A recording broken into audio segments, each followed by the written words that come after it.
mengucapkan mohon maaf kepada seluruh warga Kabupaten Kepulauan Meranti atas kegagapan saya. Pakai rompi tahanan hingga tangan diborgol, Bupati Kepulauan Meranti M. Adil minta maaf ke warganya sebut saya hilaf. Bupati Kepulauan Meranti, Riau, Muhammad Adil meminta maaf kepada warganya karena resmi ditetapkan tersangka penerima dan pemberi suap oleh Komisi Pemberantasan Korupsi (KPK).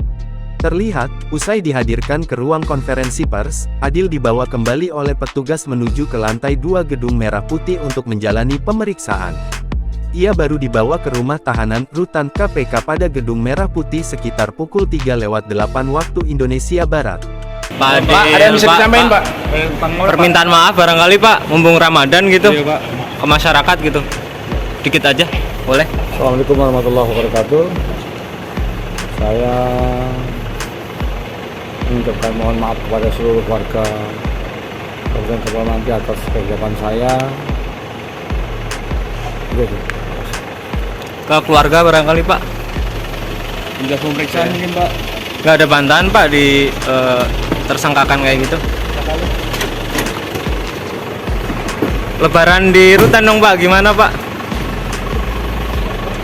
Terima kasih Pak. Terima kasih ya Pak. Usai menyampaikan permintaan maaf, Adil enggan berkata-kata lebih lanjut. Ia juga enggan menyampaikan permintaan maaf kepada keluarganya. Selain itu, dia juga enggan membantah sangkaan dari PK bahwa dirinya melakukan 3 dugaan tindak pidana korupsi. Saat dimintai tanggapan bahwa dirinya bakal merayakan Hari Raya Idul Fitri di tahanan, ia juga memilih bungkam. Adil hanya tampak mengacungkan jempolnya menanggapi pertanyaan wartawan. Adil terjaring OTT pada Kamis tanggal 6 April tahun 2023. Dia terciduk bersama 27 orang lainnya dalam upaya paksa tersebut. Dia diduga melakukan 3 tindak pidana korupsi, mulai dari menerima suap, memotong anggaran, hingga menyuap. KPK lantas mengumumkan menahan Muhammad Adil selama 20 hari ke depan. Adapun KPK menetapkan Adil dan 2 orang lainnya menjadi tersangka korupsi. Selain Adil, KPK juga menahan Kepala Badan Pengelolaan Keuangan dan Aset Daerah BPKAD Fitrianingsih, dan Ketua Tim Badan Pemeriksa Keuangan BPK Perwakilan Riau M. Fahmi Aresa dalam kurun waktu yang sama.